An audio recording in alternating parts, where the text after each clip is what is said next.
rifle is slick with sweat, and I can't remember the last time I breathed without thinking about it. Something is wrong with the silence. 10 minutes ago, the whole ridge was shaking. Now there's nothing. No cannons, no shouting, just wind moving through torn grass and the smell of scorched earth. My sergeant says silence before a storm like this is worse than the storm itself. I'm starting to believe him. It's the afternoon of July 3rd, 1863. I'm dug in behind a low stone wall on a rise the maps call Cemetery Ridge, outside a small Pennsylvania town called Gettysburg. 3 days ago, I had never heard of this place. By tonight, it will be the only place I ever think about again. We've held this line for 2 days. Twice they came at us. Twice we pushed them back. My canteen is empty, my hands won't stop shaking, and somewhere behind me a man is praying out loud without realizing he's doing it. Then, across the open field, I hear it. A single cannon, one shot, a signal, and the whole world answers back. More than 150 guns open up at once, Confederate and Union both, and the noise doesn't sound like war anymore. It sounds like the sky itself splitting open. The ground jumps under my boots. Dust rains down from a clear afternoon sky. I press myself into the stone wall and wait for it to stop. It doesn't stop. It goes on for almost 2 hours. Shells scream overhead and burst behind our line, throwing dirt and splinters of fence rail into the air. A man 3 feet from me doesn't duck fast enough. I won't describe what's left. I just know his name was Whitfield, and yesterday he showed me a letter from his daughter. I keep asking myself the same question everyone around me is thinking, but nobody says out loud. If this is just the preparation, what comes after it? Then, as fast as it started, the guns go quiet. For a moment, there's almost relief. And that's when someone beside me stands up too fast, looks out across the field, and goes pale. "They're coming," he says. "All of them."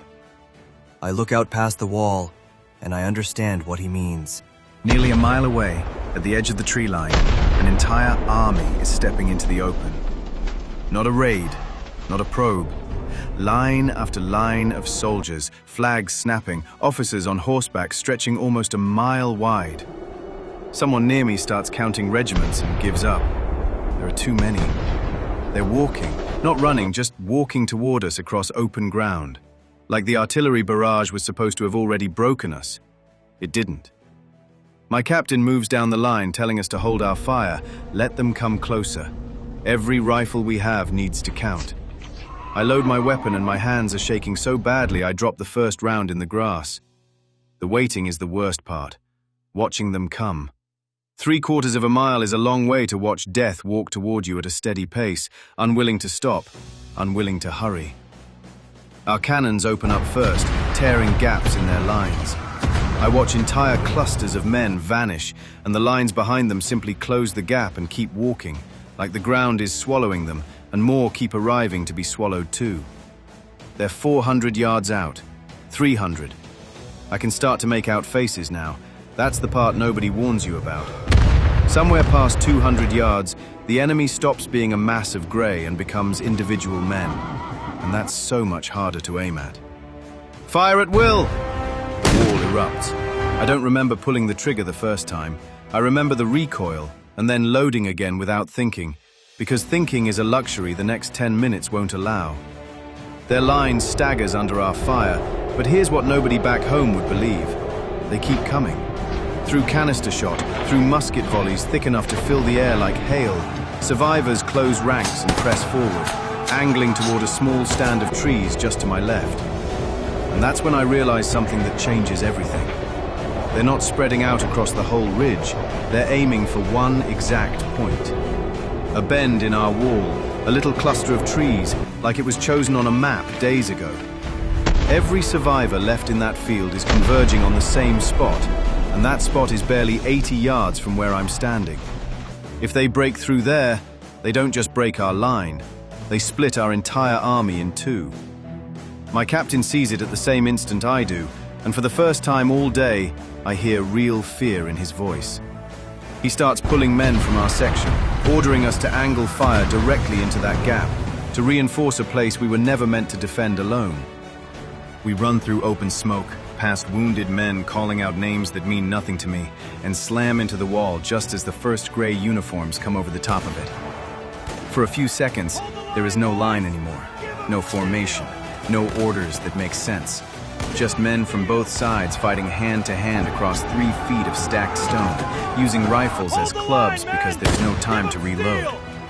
A Confederate officer plants his flag on our wall and shouts for his men to follow him over it. I watch him fall 3 steps later, and another man grabs the flag before it touches the ground, and for one terrible, suspended moment, it feels like the entire war is balanced on this exact patch of grass. Then our reserves arrive. They slam into the gap from the side, and the momentum that carried the enemy across that mile of open field finally breaks. What was an assault becomes a retreat, and what was a retreat becomes a rout. Men who crossed that field under fire now turn and cross it again, this time with nothing protecting their backs but distance. I don't fire at the ones running. None of us do. There's an unspoken agreement that settles over the wall the instant the enemy turns away. It's over. Everyone here knows it, even before an officer rides down the line confirming it. I sit down against the stone wall because my legs simply stop working. Around me, the field is quiet in a way that feels wrong after 2 hours of screaming metal. Smoke drifts low across broken fences and scattered equipment. Somewhere out there, wounded men from both sides are calling for water in voices too tired to carry far. I don't feel like celebrating. I don't think anyone here does. I just feel the specific kind of tired that comes from understanding, all at once, exactly how close we came to losing everything in the space of 20 minutes. Later, officers will call this the high point of the entire invasion, the single afternoon the Confederacy came closest to breaking the Union apart, and never came that close again. Historians will spend generations arguing over the decision that sent those men across that field, whether it could have worked, whether one different order might have changed the outcome of the whole war. I don't know the answer to that. I only know what I saw. Thousands of men walked toward near certain death because they trusted the order that sent them, and for one unbearable stretch of ground and time, it very nearly worked. Tonight, burial details will walk that field until the light gives out completely. Tomorrow, both armies will still be standing here, staring at each other across ground soaked with the cost of this afternoon.